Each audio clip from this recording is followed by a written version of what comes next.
Well, this is one of Canada's newest National Historic Sites. There were two schools that have been identified today as the newest National Historic Sites. One former residential school in Manitoba, one former residential school here in Nova Scotia. In fact, it was right here on top of the hill where that blue building is now. It's a plastics factory, but this was the site of the Sipekne'katik Residential School. The school opened in May of 1929. 1,000 Indigenous children from across Atlantic Canada, from across Quebec as well, were brought here, ripped from their families, from their homes, from their communities. Survivors of the school say that here at this building they were abused, beaten, starved. They were punished for using their own language, their own culture, and not using English. Some of the children died at this school. Many of them were never returned to their families, instead were placed in the foster care system. Now, the school was officially closed down in June of 1967. The building itself burned down in 1986. And so the only thing really left of the school is the building that rests on its foundation now, and the memories of the things that happened here. So the announcement today is identifying it as a National Historic Site. It's a joint project between the National Centre for Truth and Reconciliation as well as Parks Canada, as they identify National Historic Sites, meaning sites that have national significance in history, both positive and negative. In this specific case, the government says that residential schools certainly have a significant historical impact and value because of the significance that they had both in history as well as the ramifications and the implications and the effects that they are still having on the present day. Brett Ruskin, CBC News, Sipekne'katik, Nova Scotia. Now, not far from where Brett is our next guest. She attended the Sipekne'katik Residential School, as did her grandmother, both of her parents and her siblings. Dorene Bernard was first sent to the school when she was only 4 years old, and we are reaching her in Sipekne'katik First Nation in Nova Scotia. So, Dorene, I want to thank you for joining us today. Thank you for having me. You know, an important day that we are marking today. I'm wondering what this means to you, to have the school where you were sent to now recognized as a National Historic Site. Well, it's very important to me and my family, I believe, and all the survivors of the Sipekne'katik Residential School. It's a long time coming to have that recognition for a residential school, and there's nothing on that site but a factory right now, so many people can drive by and not even realize that there was a school there. So having it acknowledged and designated as a historic site is very important to that continued education and of the history of the residential school in the Maritimes. Mm-hmm.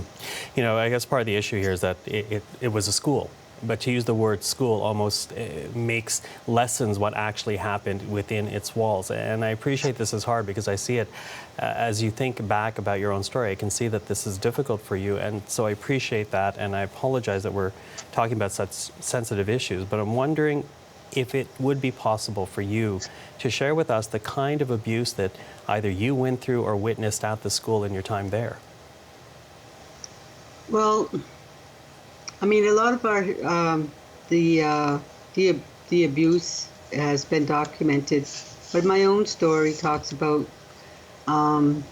you know, the psychological abuse, the physical abuse, the mental abuse, you know, that many of us students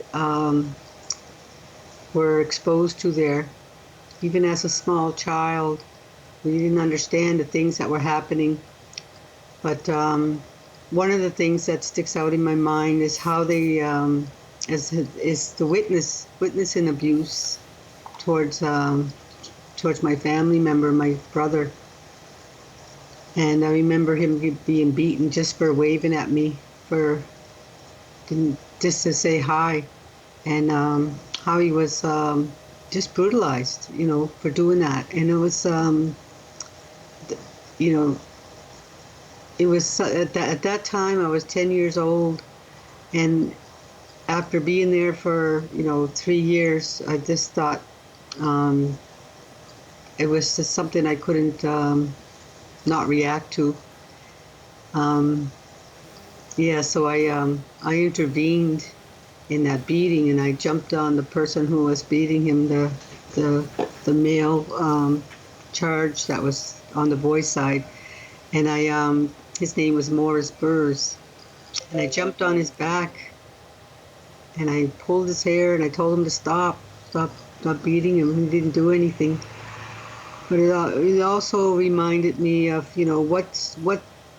what happens to the children, my brother and the other boys on the boys' side when they're alone. If this is something that you could do on the way to church, in the hallway in front of all the children that were in the school at the time.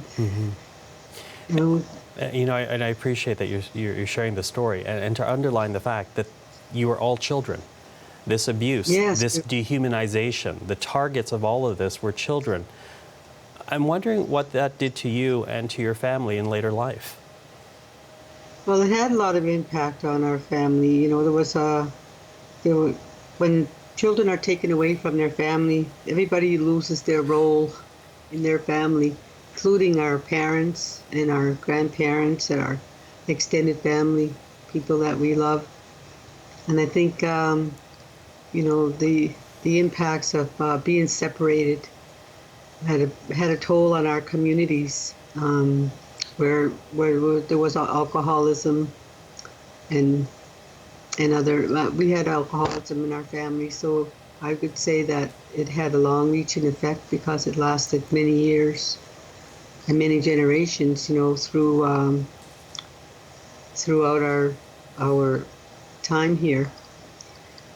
It started, in the 30s, but today we still have impacts of the residential school in the substance abuse in our communities.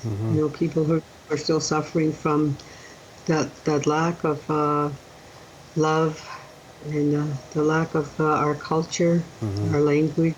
The things that we lost, the family bonds that are so a part of our culture. And to drive again that home point, that point home, here you are in your lifetime, this abuse happened, and you're talking about today. And while people like to think this is history, the last residential school did not actually close until the 1990s. You alluded to it earlier that the Sipekne'katik school no longer stands. And in fact, there are many survivors out there who would like to see the remnants of these schools wiped away altogether.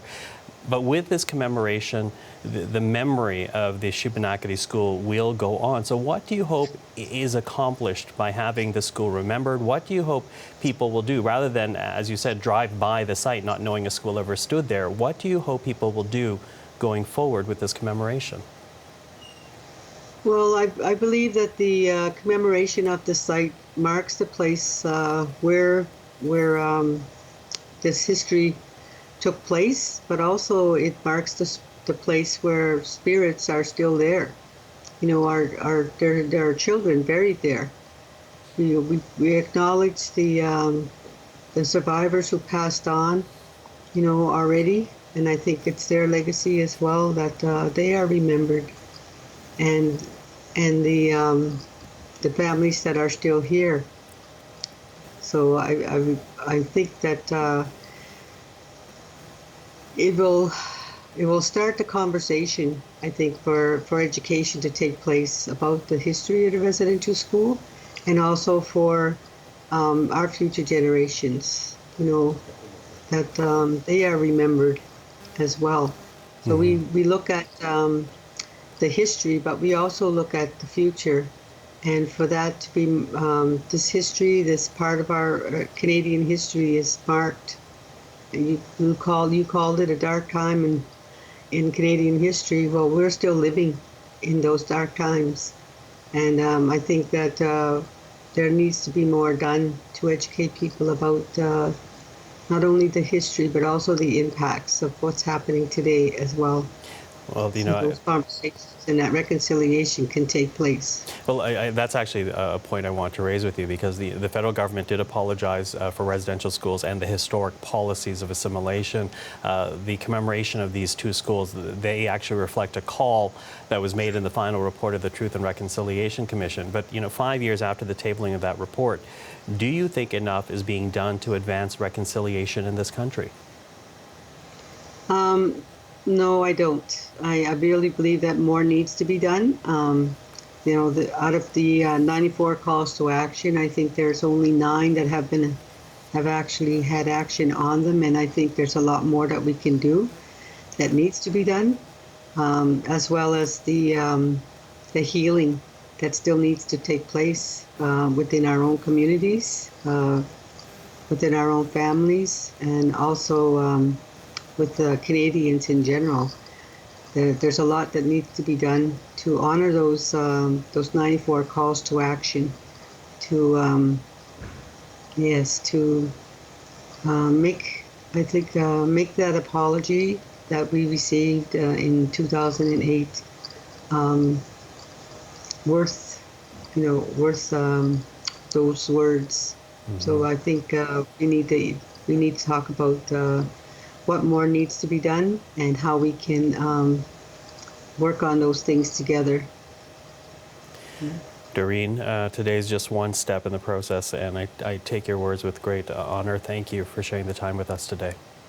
Yes, I'd just like to say, you know, there's still a commemoration monument that is to be placed for the residential school survivors from the Atlantic region. For the residential school, and this to me is a good first step into to bringing that to fruition. Yes, thank you very much. And thank you for sharing all of that. That is Dorene Bernard, a residential school survivor. Thank you.